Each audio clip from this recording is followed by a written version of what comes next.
All right. Hello, everyone, and welcome to episode number 31 Verdicts of the Ancient Kings. These are the champions, my friend. All right, let's go ahead and get things started. A lot to cover in the past week. There's a lot to really talk about. And I think I realized one of the reasons why I like doing this podcast so much. I don't know about you, Nico. Nico, obviously, being alongside me, but it's nice to actually talk about trading card games. Someone, even if it's like not your friends sitting next to you, but it's just nice to be able to like discuss things. And I think that's one of the things I kind of miss since everything kind of went digital. How about you? Yeah, I feel the same way. I mean, missing the social aspect of like being in the card shop, just kind of talking about silly things about the game that you both enjoy is missed in Hex, and there's not really a way to pull that together easily so far. Like we are both in the same Discord channel, but not everyone uses the voice protocol, and it's like we're not face to face, but still being able to talk about it, it's kind of fun. It kind of ties the TCG game together a little bit more. Yeah, I'm still waiting for when HexCon is going to come out. I know that HexCon was something that they discussed back in the day when they were doing the Kickstarter. It's on the horizon somewhere. I'm not saying this like I know anything. I'm just saying it's on the horizon somewhere. Kind of like Blizzard says, a new game is coming, trademark soon. So in the next 5 years, by definition of soon, something will be happening, and hopefully we'll be able to see all the faces that we love and love to hate on sometimes, according to the chats. I don't know. Yeah, Well, I what would don't know. really be nice is they coincide HexCon with the launch of the tablet for Hex. Like if they can get it working on a tablet or some sort of kind of what's the right word, Mobile device. portable device, that would be really nice because that's another way that people can get together and enjoy the game kind of leisurely while chatting with other people and hanging out. Yeah, no, well, you can always, if you have like a $3,000 Surface Book Pro, I guess that can kind of be like a tablet device. You have like your touch screen and no, a little too expensive. I mean, for me, it's not really about the price. It's more about the functionality. So if they can get the functionality there, even if I have to buy an expensive working as a tablet, I'd do it. But Okay, you're cutting in and to out. speak towards a larger audience, I think they're going to be lagging. So I am going to see if I can fix my internet really Okay, well, quick while I'm on the call with you. while Nico's trying to fix his internet real quick, we'll go ahead and jump right into puzzle results for the past week. The last puzzle, well, maybe I should skip this because I think Nico was the one who came up with this puzzle and has the actual winners. So I'll go ahead Oh, and I think I'm okay. I've just stopped running the Twitch, unfortunately, so I can't see the slides, but I'll try to fire it up while I'm showing you green here. all right. So why don't you go ahead and take it away? This was a card that we spoiled last week. Succumb to the madness. Bury the top half of your deck. Round it up. Then search your deck for a card and put it into your hand. Yeah, so thanks everyone for participating in this, and I hope you guys enjoyed the PvE spoiler. So there were some nice submissions, but actually I was a little surprised that no one came up with a consistent turn one or turn two example without using something like Spectral Acorn. But one of the best solutions I received was actually a combo with Gravengeist in mind, because Gravengeist has text that says when you remove I think it's a card, or it might just be a troop from your crypt, it gets +1 attack. So, yeah. Do you want to say anything about that card? I see your mic twitching. No, like I'm thinking about him. Like, how can you use Graven Geist? Turn one Graven Geist. You succumb to the madness. The only real way that I've consistently found to remove troops from your crypt is scrounge. Maybe some sort of reversion, like tomb swap. Technically, a troop goes from your crypt out of your crypt into your hand. What were some crazy submissions on how to get troops out of the crypt? Sure. So I think probably the cleverest of the two that was submitted was one that involved also hideous conversion. And then it also utilized, what's that card called? Oh my God, why am I blanking out? I should pop up the email, but I'm worried about lagging my system. The card Skittering Dark. So if you're in PvE and you have Skittering Dark and chest equipment, it's going to summon 3 Dreadlings. So if you have a hideous conversion in play and then you have Skittering Dark, you can pay 1 resource to get 3. And that's a real great way to have enough resources to combo off. So I think the combo went something like this. Gravengeist on, there's 2 different ones. Gravengeist on 1 was one of the solutions. Mm-hmm. And then you follow that by, on turn 2, a hideous conversion. And then on turn 3, you succumb to madness after using Skittering Dark and sacrificing the 3 Dreadlings to hideous conversion. So you'd have 5 resources, and then with the last 2 remaining, let me see, 1, 2, 3, 4. Or you can play 2 Skittering Darks. I'm trying to do the math in my head right now. Because Succumb would cost 3, Skittering Dark would cost 1. On turn 3, you'd be left with 1 open resource. And you can use that open resource to play a Cosmic Totem, but you'd still need 1 more resource to then pop Cosmic Totem to remove all those troops from the crypt and then attack with the Gravengeist. So you could do a ton of damage on that particular turn that you combo off. What the combo I was thinking of is actually with Seki, the Mercenary Seki, where you can actually combo on turn 1 potentially, because you could do like some crazy Mind Call combo with Mind Calls onto Succumb to Madnesses, where you could potentially play a Succumb to Madness on turn 1, and then just combo off, probably getting the win on turn 2 with something similar with like a Gravengeist as well, because Seki would be giving you those blood thresholds you need for every Sapphire card you play, so you can just quickly make that happen. It's a little degenerate, but doing something early is typically degenerate anyway. And then there were some neat submissions too, with like potentially playing an elf campaign character, because the elf campaign character can ramp, or there's a few other campaign characters that have access to ramp. And then also, actually, so the hideous conversion combo, what I had forgotten about it was utilizing the mercenary backsaw. So you're as long as there were a few troops in the opposing crypt, you could use those troops on hideous conversion to combo off on turn 2. All right, so there's a lot going on here with Succumb to Madness, and I'm trying to figure out all the brews that you're talking about, and I think I just need to see a video, because you are the PvE master in terms of just coming up with these crazy infinite brews. Cosmic Totem, and then Gravengeist being able to void your entire crypt. I hadn't even thought of voiding your crypt as a way to get Gravengeist to be this monstrous flying troop in the air. So yeah, it sounds like a lot of fun. Sounds pretty scary actually. So we'll see if anyone is able to consistently brew up something there. So congrats to all the winners.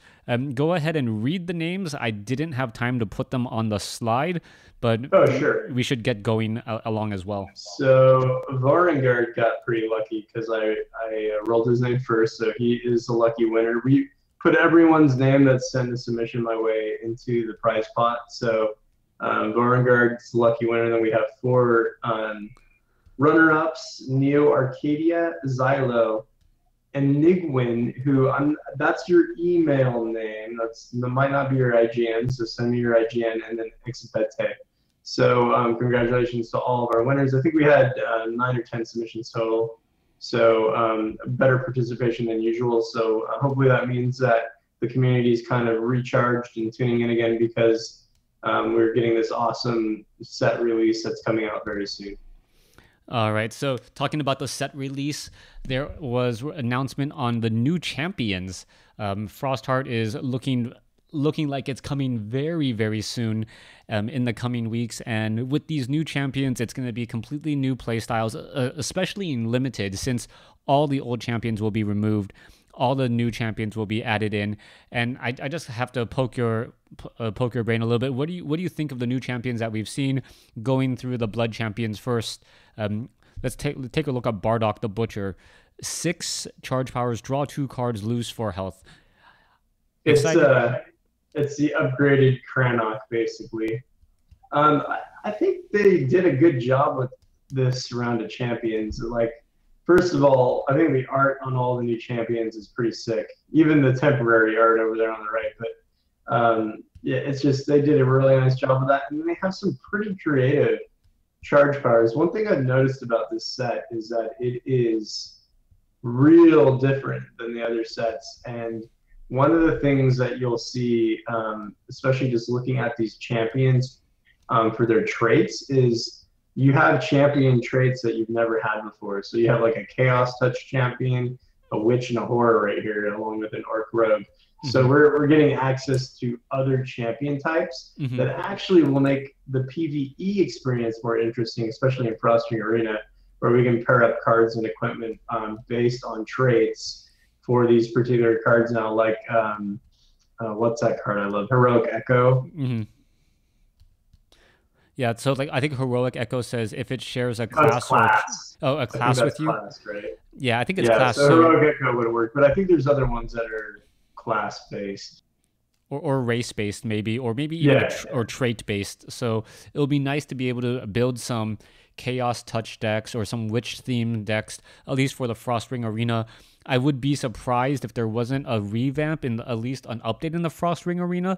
I know that all of the rewards are mainly been like sets 1 through 3, and even their decks are mainly been sets 1 through 3, maybe 1 through 4. I'm trying to remember the timing on those. So with Frostheart, what better time to at least update the decks since we are visiting the Frostring Arena, so to speak.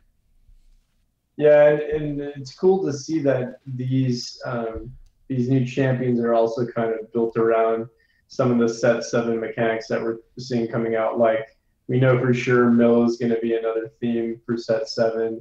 And we can see that on kind of getting a benefit for the Chaos Touch champion there. And then we also see that Death Cry is heavily focused on as well. So Isabella has a pretty cool charge power that's powered by Death Cry. Yeah, I'm starting to like the higher health a little bit as well. And I've also noticed that the champion charge powers, they're not shying away from the higher charge powers. Like Bardock the Butcher costing 6 and Isabella the Cursed costing 5.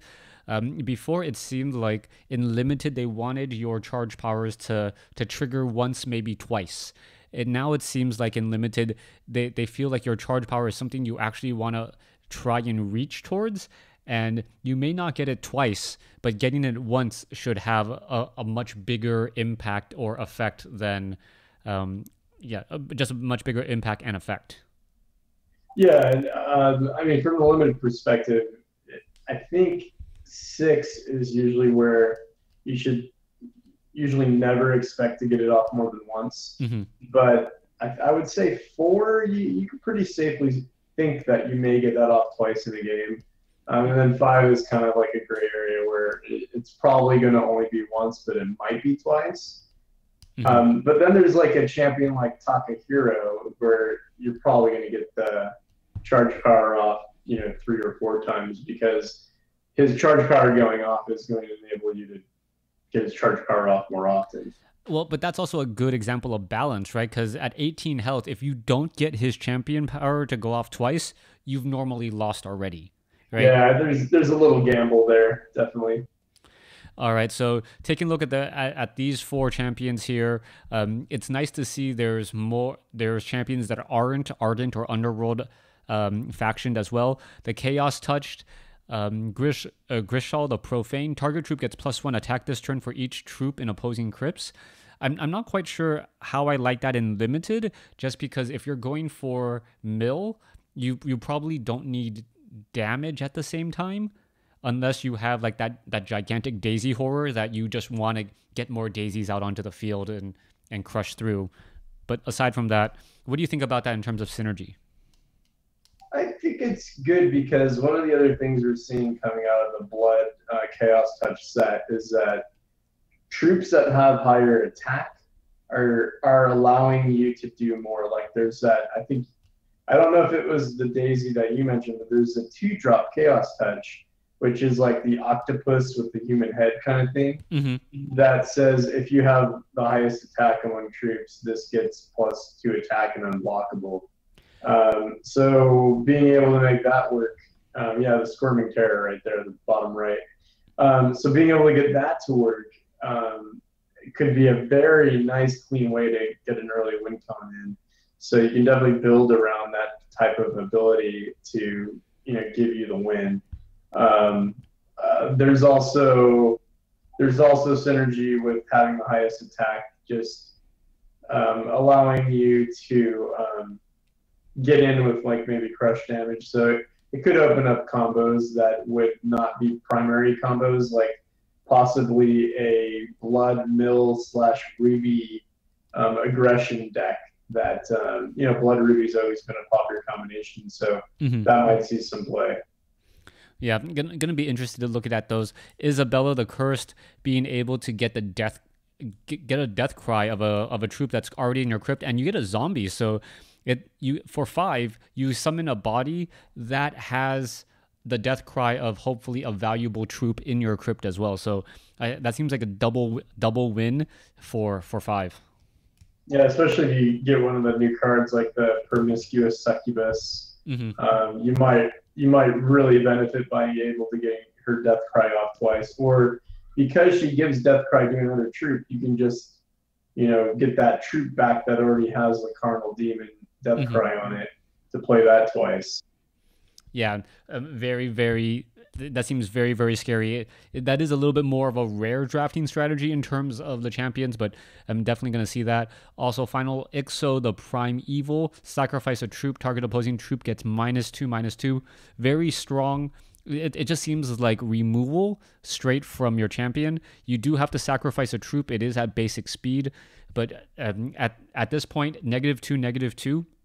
It gets around invulnerability. It is a permanent -2/-2. So if for some reason we see something like the Twilight Revenant come back in or the Milky Eye Venom, things like that, you can still remove them out of combat. Yeah, I think Exo is going to be really popular on limited, but I don't think it's going to transition over to constructed, unfortunately. Just because if you're going to go the double blood threshold charge power, that requires you to sacrifice a troop, I think you're going to go with Takahiro. But other than that, though, having that negative ability on demand is pretty effective. It's nice to see that she also has 24 health, as opposed to like Zared after the nerf, set 1 champion. I think has like one of the lowest health in the game, like 16 or 17, for just a basic -1/-1 charge power for 4. Yeah. So a little bit of balance there. I think Primeval is going to definitely be played a little bit more, especially in limited, but there's so many better options. And generally, your champion is something you want to theme your deck around. Like, you can consistently use your charge power, and sacrificing troops is something that you probably don't want to do unless you're trying to hold on to some sort of dreadling mechanic. And at that point, as you said, the Takahiro gain 3 life draw card is generally better than a -2/-2.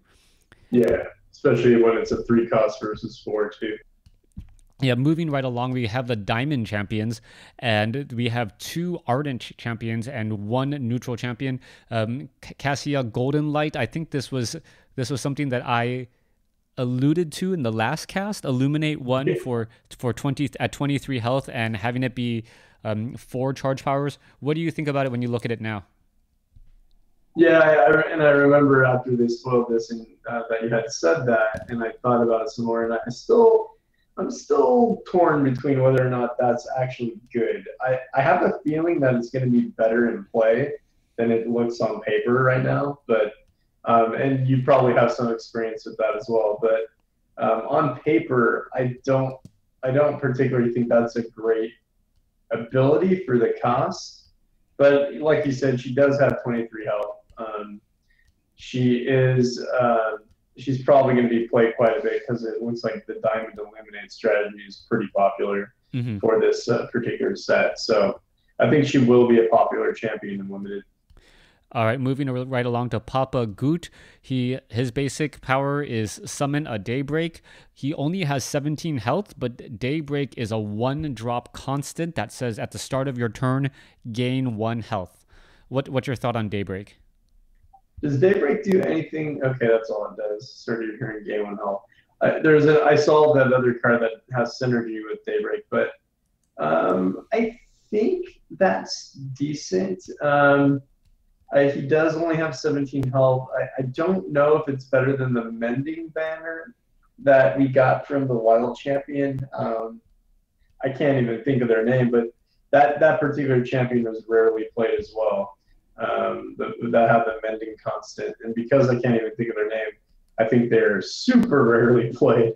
But I do like that it's a illusion. How do you say that? Illusioni? Illusioni? Anyway. Yeah. It's cool to see that race being more represented. I do think it's kind of cool that they have like the holy elephant kind of race going. But anyway, I don't know how popular that's going to be. It seems like the early effect is not worth the cost, and I think constant removal is probably going to be popular if it's available. All right, like I got to play around a little bit today, and looking at some of the cards, I gotta say, if people are not reserving constant removal in constructed, I'm gonna be absolutely surprised. It seems like the designers really wanted to make constants an absolute thing, and I think on turn 4 in one of my practice sessions, I had not played a single troop, and I had lethal on the board. What? Yeah, like I say this, like you guys can be scratching your head, but I had removed, like I was playing decrees. I was like he had no troops on the board, like the computer had no troops on the board. I had constants, and I had lethal on the board on turn 4, I think. And I think Wow, that's crazy. I had like 33 life. What? Okay, you must have had that legendary that gives you both the blood and the diamond constant. No. This was turn 4. This was turn 4. Oh, turn 4. Whoa. Okay, I can't quite figure that out. Yeah, This is in PVE. no, this was in PvP. Like I was doing the practice game because I'm trying to test decks, right? So I'm just like, wait, what? How did this happen? And then You must be talking about cards that we haven't seen yet, then, right? yeah, I am talking. We've seen Daybreak. We've seen Nightfall. Yeah. And there are other cards that synergize with Daybreak, Nightfall, and Constance. And so even in limited, do you think constant removal is going to be main deck if it's available? I in limited Evo and sealed, yes. In draft, definitely it will be pulling in reserves. Nice. Okay, that'll be fun to see. All right, without giving away too much, that's my experience. It was just like, wow, those look really nice. Like moving along to Pharaomedes, I believe that PH is pronounced with an F. So target troop gets +2/+2. Seems solid, decent amount of health. You're probably only going to be using it once since it is 5. If you're able to use it twice, you're probably winning already. It's too bad that Palamedes, which was I'm sure they're kind of along the same lines, gave +1/+1 permanently for 4, that it was so weak, even though it was still played every once in a while. But this makes more sense. 1 extra charge, you get permanent +2/+2. Mm-hmm. I don't think it's as good as the Ada Phantom generation that we had in the last set. Pre or post nerf, the Ada still I think is a little bit better, but it's still a decent charge power, and +2/+2 could do some significant work for some of the cards I've seen so far this set, just to have that on permanently. Yeah, definitely. All right, let's move right along. We're only gonna cover some champion or all the champions and some other spoilers, and it's already feeling like we got so much to talk about. It's so exciting coming around the corner. Okay, so we have Lorelai Karen on call. I don't. Is that how you say her name?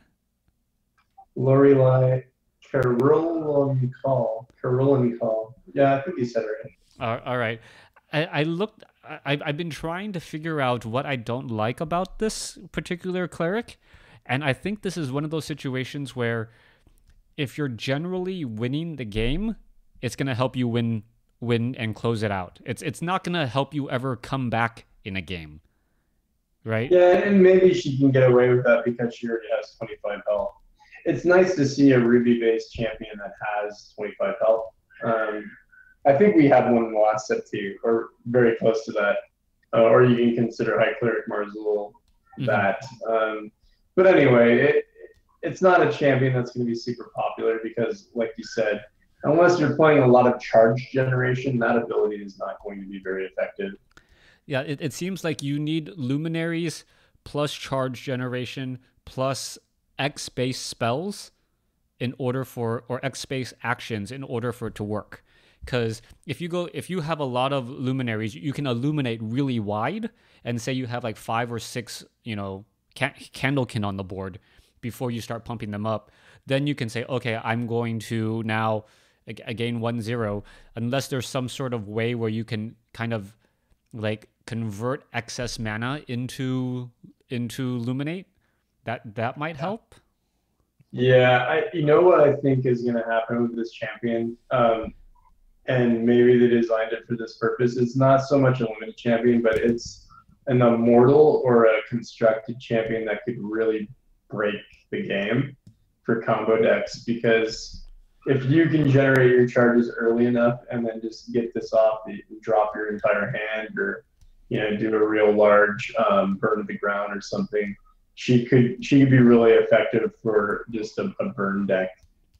That is true, and we do have is it the new Ruby gem, the major gem that says you gain charges equal to this troop's attack? Yeah, I believe so.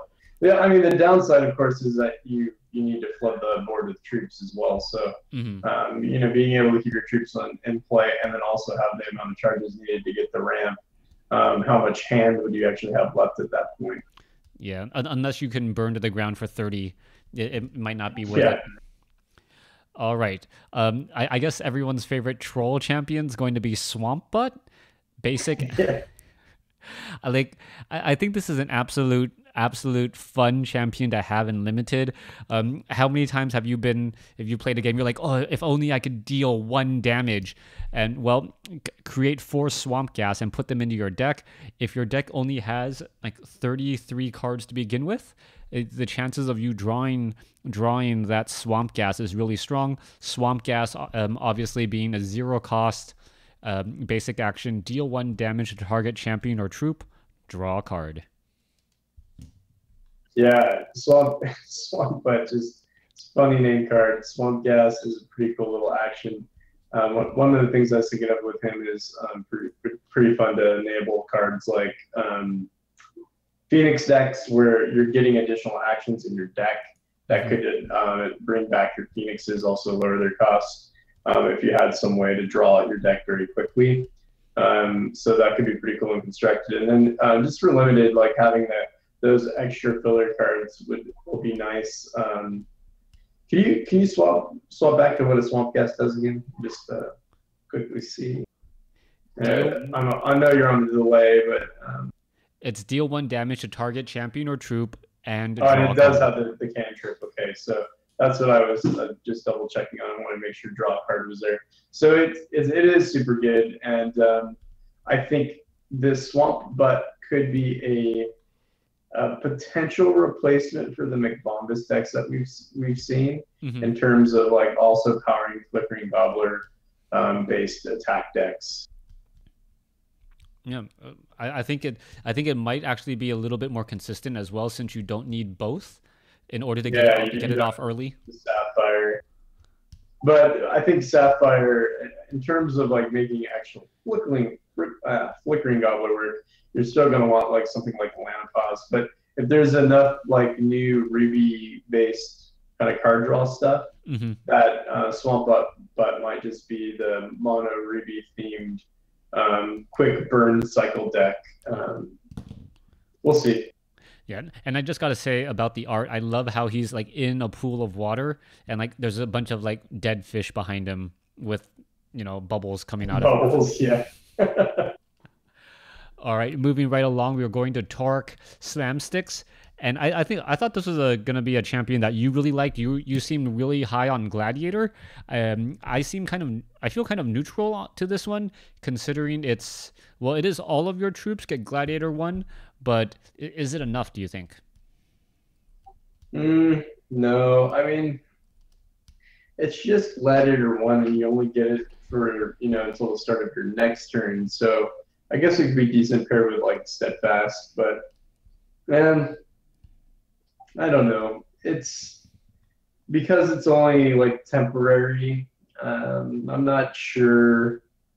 I'm not sure it's going to be as good as people may think it is, but it really depends on the amount of flood the board strategies we see. Hmm. Um, it could be good in that deck I was talking about earlier, like maybe Ruby Blood is still popular, and there's some very good early game blood cards. So if you pair that with some aggression from Ruby, you could end up utilizing that twice in a game or just once in a game to get a quick early kill. So it could be better than I'm thinking it is, just based off some of the combinations of like highest attack and unblockable, and also other pump skills for early game troops. Yeah, I think there's gonna definitely need to be some synergy. Um, I know that there's a troop out there that says your gladiator affects both your attack and your defense, and there may be some ways if we could somehow get like a duplicious Duke into play, and like you can make that copy, and then everything gets double gladiator for a turn. You can try and come around with a large amount of hidden damage. And if your opponent is sitting on his charge, it's kind of like a super in a fighting game. Your opponent is holding back his super, and you don't know when he's actually going to unleash it. So you have to make suboptimal plays because he might go wide all of a sudden, or throw down a bunch of speed troops. In limited though, I don't know if it has enough oomph. I can see it maybe in a very specific constructed deck, but I don't know if it would be a tier one constructed deck as well. Yeah, one other selling point for this particular champion is I think they spoiled. I think it was uncommon card where um, target troop when it comes into play that has gladiator gets an additional gladiator. Hmm. I'm not 100% sure, but if I found that card again, that might be the perfect use case for this, where you can make sure you have a troop that has gladiator in play to get Hmm. the additional buff. Yeah. All right. So the Ruby champions so far, if Ruby was my primary and limited, I hate to say, but I think Swamp Butt might be the go-to champion until I'm proven wrong with Slamsticks or Lorelei. Why would you hate to say it? Everyone should be wanting to play some Swamp, but Yeah. I didn't say play with Swamp, but play Swamp. Yeah, no, well, I have like my daughter likes to watch me play Hex, and if my champion's Swamp Butt, she's gonna be giggling so much and wondering what's happening. Yeah. All right, and talking about my daughter and wanting me to play a champion, we move on to Puff the Rainbow. Revert and transform target troop you control into a Merry Butterfly. A Merry Butterfly is a 5-drop, 4/4 flight troop that has at the start of your turn revert this. I love this champion and ability. I think it's going to be amazing for PvE actually, because there's just well, I mean, it's good for limited and constructed and PvE. But the reason why I like it for PvE is, I do enjoy playing some of my Stormcloud elemental decks. So if you're playing a charge-based deck, you can even drop into Lorenzo there, and all of a sudden, like, you can make two of your Stormlings or Stormclouds into 4/4s that can attack with flight, which is pretty insane. And yeah, I think it's going to be pretty fun to play with this. It basically gives you 4 damage for the turn. So I kind of I akin it to maybe like an Angus. Anyway, I don't know. It seems like it's pretty good. Maybe there's some other ways to combo with it. Maybe if you're playing wild, maybe there's some ways you can get some value out of battle mechanics after you turn it into the butterfly. So I think it's a pretty fun champion, and I love the art on it too. Yeah, and based on the shard, if I had to like, I'm not sure if Puff the Rainbow is part of the Merry Caravan, but I wouldn't be surprised, just because just because it's a Merry Butterfly as well. So if we're talking about the teams that are in Frostring Arena, we may see a lot of cards that trigger off of reverting or transforming or things of that nature. We've seen some of the squirrels that. I think it was like when this attacks, this transforms, like another troop transforms into a random 6 cost. And that was also part of the Merry Caravan as well. And it seems like this might bring more synergy if you need to somehow start triggering some of your transforming cards. Puff the Rainbow would be able to do that.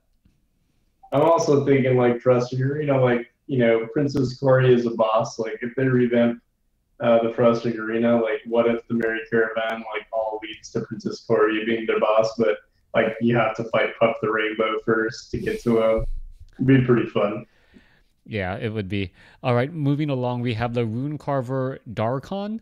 It's a gargoyle 5 cost charge power, double sapphire threshold. Target action in your hand with cost 2 or less gets Runic this turn. Runic being the card that says when you play this, after you play it from your hand, it transforms and becomes a constant that stays on the board. When you draw a resource, revert and play this again for free. So you basically get double use out of this. And I guess this is going to be a question that I should have asked some of the rules guys. How do you think Runic and Escalate work together?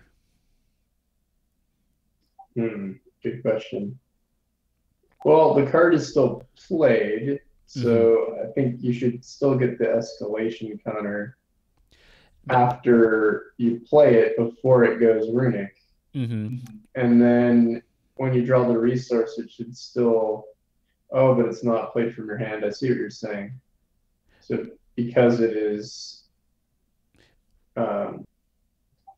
Yeah, so it must not go back into your deck after the second play, right? Well, yeah. Does it go back into your deck, or does it stay on the board in terms of Runic? And then, since it reverts, it doesn't escalate itself twice. It only escalates itself once. Oh, yeah. Okay. Yeah, that's probably how it would work. And I don't think it would go back into your deck, but I'm probably wrong there. It's always confusing to figure out how a new mechanic is going to function until you play with it a lot yourself. Yeah, and that's one of the things I like about playing Hex as opposed to some of the other complicated TCGs out there. Like, I remember playing some cards, and then I would go to a tournament, and they're like, no, you're playing that wrong. And I'm like, no, I'm not playing this wrong. My group of friends play it this way, and it resolves this way. And then someone else goes, no, it's supposed to resolve this way. And you have like, and you kind of don't understand that the strategy that you've had before completely breaks down. Here, the rules engine will quickly tell you, oh, this is how it works. You can't play it wrong since it's all on the rules engine. Now build your decks however you want. Yeah, that is true. I mean, I think a lot of people enjoy that, but then there's probably a lot of people that are also frustrated by that. But there's also the thought that because this game is built on rules being kind of the way to build your skill rather than RNG, that you should be happy that that your skill is based on your knowledge, not based on how lucky you're getting. Even though luck still plays a huge factor in Hex, but you consistently see the same people winning tournaments in Hex. You see the same people winning limited events in Hex. So skill is a huge factor.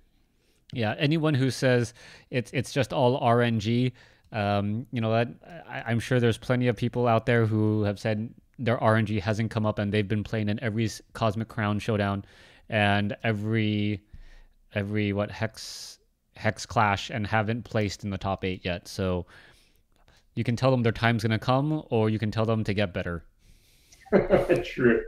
And I guess they limited that charge bar to 2 or less because they don't want you like copying something like a mastery in time, or unless you reduce the cost to be able to do that. I don't know. It's I think they're being kind of smart about making sure certain actions are not being able to be copied. What? Okay, so and there'd be no reason to try and do this with an action that cost X, right? Because the second time it's played, it's played, you don't get to assign X because it's not being played from hand. Yeah, that's true. One thing that's real scary about this is if someone builds a Sapphire Ruby deck and copies this onto a reduced cost Lasgar's Vengeance. Oh my god, I would probably have to throw my monitor at that point. Oh, a 2-cost Lasgar's Vengeance. That's runic. Could you like? Oh my goodness! You're just sitting there like, I could play a card, and if he draws a resource, it dies. Yeah, I'm gonna have to call my wife to like hold me back from my computer at that point because I'll be trying to go office space on it like that. Oh, if the Lasgar's Haters Club wasn't big before. Oh. All right, moving right along to Soaring Talon. 7 charges. That seems incredibly high, and then it's up to 2 target troops get flight. I don't know. At 7, it seems a bit out of reach. I almost wanted to cost 6 or maybe even like maybe 6, right? Yeah, 6 would be fair. 7 is probably okay if charges are available. But other than that, this is going to kind of be like the Arcane Banner champion, Naviv, where, you know, she had a nice health total, but hardly anyone played her because getting to that amount of charges in a game is very rare, and you want your champion to have some sort of usefulness. Mm-hmm. So I don't know, like having 2 troops in play just immediately get evasion is huge. But if you have to wait until turn 7, how are you surviving until then without having the benefit of your champion? That will be the question for the deck you're playing. Yeah, definitely. All right, moving right along, we have another Chaos Touch champion, Yarna of Lost Voices. And this one is, 4 charges, 1 Sapphire threshold. You draw a card unless target opposing champion buries the top 5 cards of their deck. I really, really like the decision in this one. And it's going to be a scary champion in Limited just because your opponent is only starts with a 40 card deck most of the time, 33 cards left after they draw their opening hand. So you essentially take away like 1/6 of their cards every time you get 4 charges. Yeah, it's a pretty good trade-off. If you're already playing Mill Theme in Limited, even if you're not, you know, that's a tough decision for your opponent to make. Especially if they're already kind of on the back foot. It's even more difficult for them to make that decision on whether or not they're burying cards from the deck. Like, say they missed a shard drop, like they don't want to see 5 shards at the bin. So yeah, it's going to be interesting to see how that plays out. I think it will be pretty popular, and she has a decent amount of health. Yeah, and I really missed getting mill theme champions in Limited. I think seeing mill themes back in Limited is going to make it a bit more interesting in draft, where it's not like you draft dreadlings or draft big troops or you draft evasion, and these little small like chaos touched berry cards are going by, and you're thinking to yourself, no one can really make a good deck out of that. You know, but between 24 packs, you can really do it. Yeah, you can totally do mill theme. And what I was going to add is just, you know, the mill theme missing from set 5, set 6 really allowed 2 decks to become the main archetype, which is like Takahiro and Ada, where they're both fairly slow and they also love to have card draw built into their deck. And they usually don't beat you right away. So having mill to combat that kind of, you know, thought process in deck building would have gone a long way to kind of evening out the playing field a little bit. Yeah, definitely. All right, moving on to the final champions, the wild champions here. Here we have Furiko. 7 charges. Troops you control get +2/+2. It seems very strong. I mean, all troops you control get +2/+2. It does cost 7, and you want to be very, very wide at that point. But it seems very strong, and I like how he's like kind of half encased in ice, kind of not, because he's like, is he some sort of frost? Maybe he has that frost form mechanic. Mm. But yeah, so basically that's like War Master Fiziku, but for 2 more charges, you instead of getting +1/+1, you get +2/+2 for all troops. Very, very cool charge power. I think it's gonna be really popular, and I think it makes sense. I mean, by the time you're at 7 charges, you should have a decent board, so it should help break stalemates and be effective for gladiator-based decks. Mm-hmm. All right, moving along to Gurg Clampclaw, the Null. Target troop gets Gladiator 1. It's good. It's permanent. It is permanent, but at 3, getting Gladiator 1, or would you rather have the Diamond troop at 5 get +2/+2?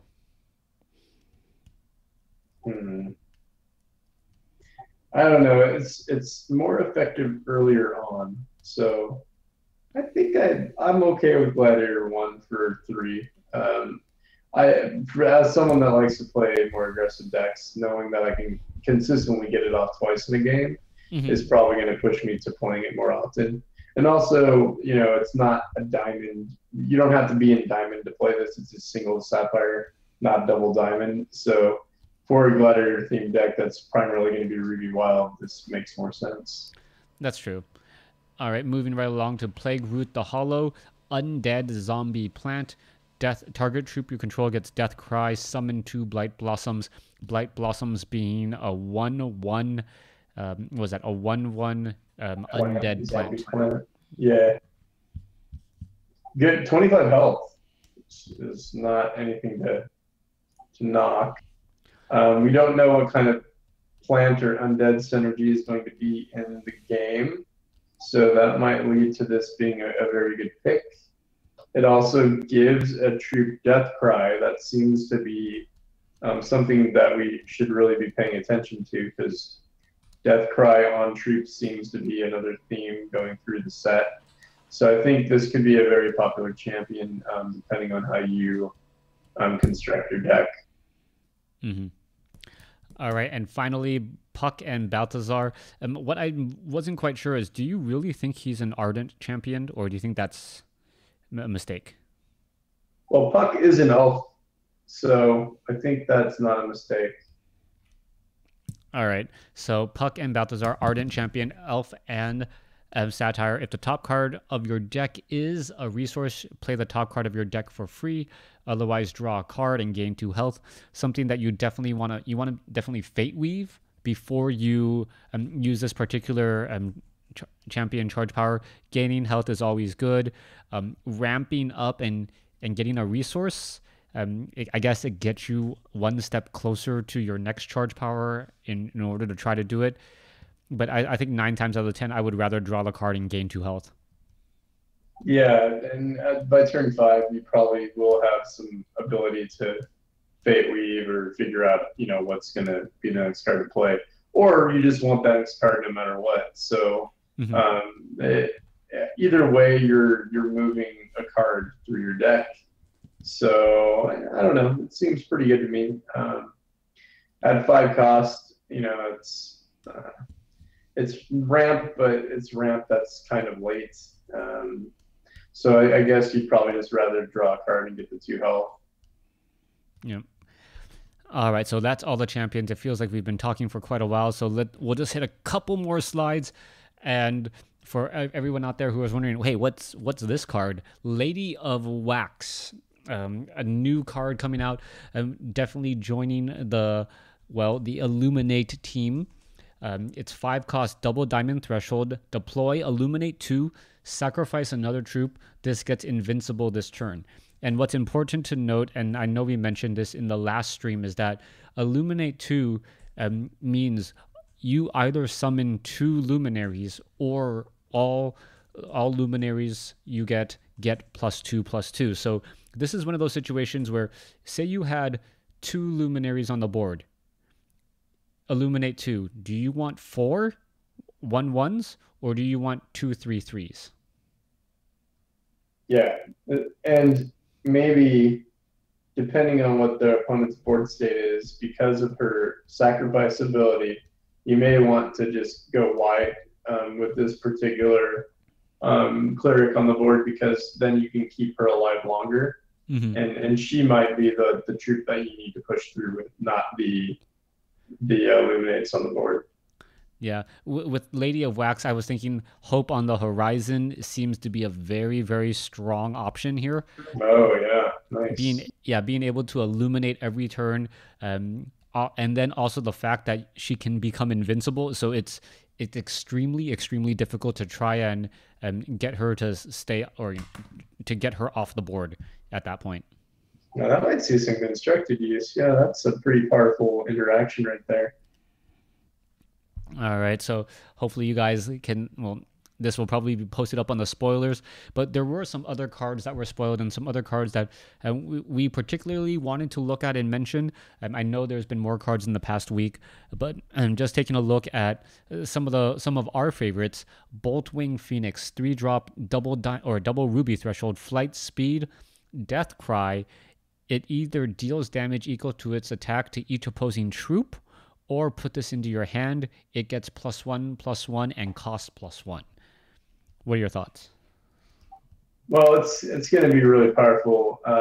I don't know how solid the board wipe effect will be, depending upon what you're playing against. Definitely a card that will see some constructed play, but I guess you're going to be happy either way when it dies, that you've got some value out of it. The flight and speed for 3 is super good just alone, and then they're kind of punished depending on how aggressive their deck is. If they're trying to remove it as a threat, or if you leave it back as a blocker, you could get some real nice value out of chumping with it. Yeah, could you imagine you chump with it, the other guy has Swift Strike, you chump, you blitz it, and it wipes their board? Oh my god, yeah, that'd be pretty nice. Yeah, the being able to do Soul of Battle as well to do double damage would be pretty crazy. Mm-hmm. And then it could come back to your hand and still have double damage. It would, yeah, you're right. It would still have double damage, and then when you don't want to play it anymore, you could wipe their board. Yeah, and because it's dealing damage equal to its attack, that double damage would also, do more damage to the board. So yeah, I mean, it's pretty nice, especially because you get to choose. When I first read it, I thought that it was random. Oh no, it seems very, very solid. It goes back to your hand. And Soul of Battle, if you didn't know, it actually keeps the double damage, and at the end of the turn sacrifice. So it would do it again and again. Yeah, it's crazy. So you could definitely use Boltwing Phoenix as a win condition, or you can just use it as a board wipe. Yep. All right, moving right along. Nameless Citizen. When this becomes blocked, bury the top 4 cards of each opposing champion's deck. And a 3-drop 4/2 already seems fairly solid, and that game text just seems absolutely scary on this Blood Chaos Touch, especially in Limited. Yeah, it reminds me a lot of the Zentoth 2-drop guy. I can't think of his full name. Zentoth Inquisitor, the 2-drop 3/2 Sapphire Blood. The Inquisitor, yeah. So he totally reminds me of that guy, but this is on a common body. It's one cost more, but you get 1 additional attack. And then he also fits well into the whole berry theme. So, and also into the highest attack, gets benefit theme. which we'll see with the Squirming Terror in bottom right later. Yeah, and also being single threshold means that you don't have to worry about hitting your Sapphire and your Blood on turn 2. If you all you need is a single Blood, and you'll be able to play it. Yeah, definitely. All right, Thought Collector, 2-drop, Flight 2/1 flyer. Deathcry, put the top card of each opposing champion's deck into your hand. Its thresholds become blood. So you can kind of steal your opponent's top card. It's like the fight or it what Lysander's champion power is the Deathcry? Renner. Renner, yeah. Sorry, excuse me. Renner. Yeah, so it's like Renner's power. And for 2 costs, for Flight 2/1 is already good. Like we've already see that on like Vampire Prince, but it also has that Deathcry ability that's going to take a card from their deck and allow you to play it. So really good. And if we've been paying any attention to all the Deathcry mechanics, being able to like trigger this Deathcry at any time while it's in play, or recur this troop and play it again and get the Deathcry again, you're just taking cards away from your opponent. Not only are you annoying them, but you probably can utilize those cards to beat them as well. Yeah, and essentially it's an even cost, right? If your opponent uses a card to try and remove the Thought Collector, or you're able to block something with 2 defense, you're trading 1 for 1 and getting a card. It could just be a resource, but you're still gaining a card out of it. So I see Thought Collector being extremely powerful and limited, just card advantage. Yeah. And then they just spoiled the Librarian today in that article from, was it Corey Burkhardt, I believe? Yep. And that's really cool. It's a 1/4 unique legendary card that also summons a Library Curator that's next to it that gives all Chaos Touch troops you control unblockable while it's in play. So, and then if you deal damage to the opposing champion, basically what it's doing is it's doing a Changing Tides, is that the name of the card, effect on the opposing player's deck, and then you get to pick the card that you take, and then the rest of the cards go into their crypt. So it's really, I think it's a real powerful card, especially at 3 costs. Yeah, and anytime you're able to generate two bodies on a 3 cost, that's already very strong. 1/4, a decent defender, but essentially it does become unblockable. It is a unique card, and I did ask Corey about this card when I saw him today. It says when the Librarian deals combat damage. So I had asked what happens with replicas and the Librarian, because normally you're only allowed to have 1 unique troop in play. Copies still keep the unique word, but replicas don't. Correct. So when you have the Librarians in play, he said it still refers to this. It's not, even if you have a second Librarian, you wouldn't end up getting 4 cards if both of the Librarians hit and were unblocked. Oh, you wouldn't get 4? I think that's what he said. That's how they intended. I think they're gonna test it, but it's supposed to be like this, as when it's a unique troop like this. Oh, I got it. Okay, so the replica would not be able to get the effect to go off.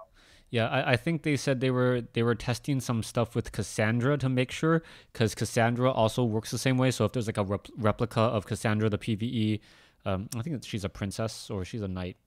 Well, the PvE Kickstarter card, there was some weird interaction where she specifically named herself, and crazy things were happening as well. Yeah, and if not, we might have to change the text a little bit, but yeah, that's cool to know. And I don't think there'll be many scenarios where people are able to replicate it, at least not in the PvP limited setting.